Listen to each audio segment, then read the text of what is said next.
Today is Holy Saturday.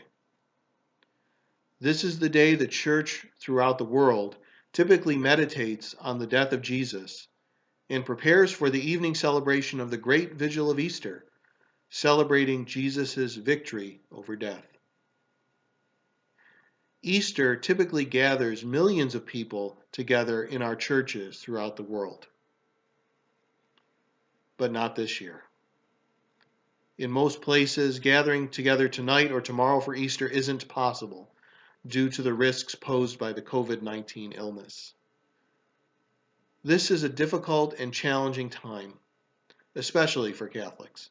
The fast that many of us have had from the celebration of the Eucharist over these weeks is especially hard to continue at Easter. This pandemic and the suffering it has caused can be a deep challenge to the practice of our faith, perhaps more than we have ever had to endure in our own lives. It is a difficult time in our faith, but we can still celebrate all that Easter is and means.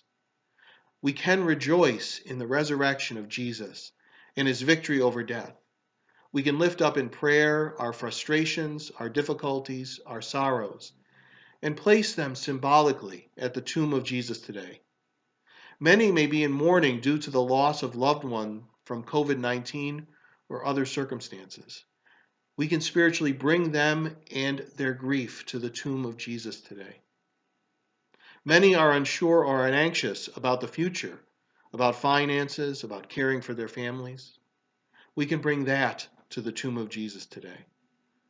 The deep grief we feel not being able to gather with our church communities or even our extended families. We can bring that to the tomb of Jesus today.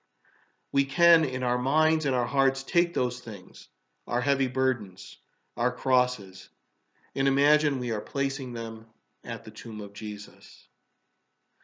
We know that this will not make those things suddenly go away, but we bring them to the tomb of Jesus because we are an Easter people of hope. We believe that Jesus, who carried the burdens of us all, can carry these things with us.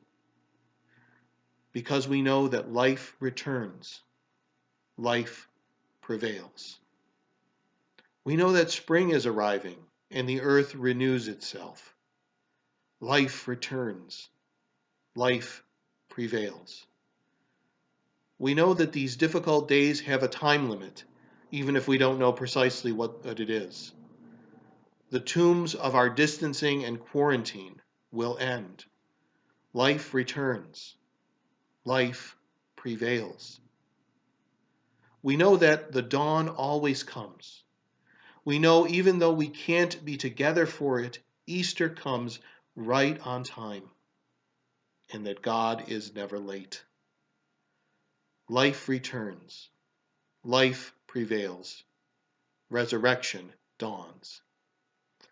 These are the marks of our faith in the resurrection of Christ, which the church in exile boldly proclaims tonight and in the coming 50 days. So if you have the opportunity to listen or observe online the Mass of the Great Vigil or of Easter tonight or tomorrow, I encourage you to do that. Take time to be connected to the church throughout the world, even though we cannot gather together. Faithfulness beyond the grave, love stronger than death. We mark a new beginning and light our Easter candles, a light for our world and our own lives, which will never be extinguished. God give you peace.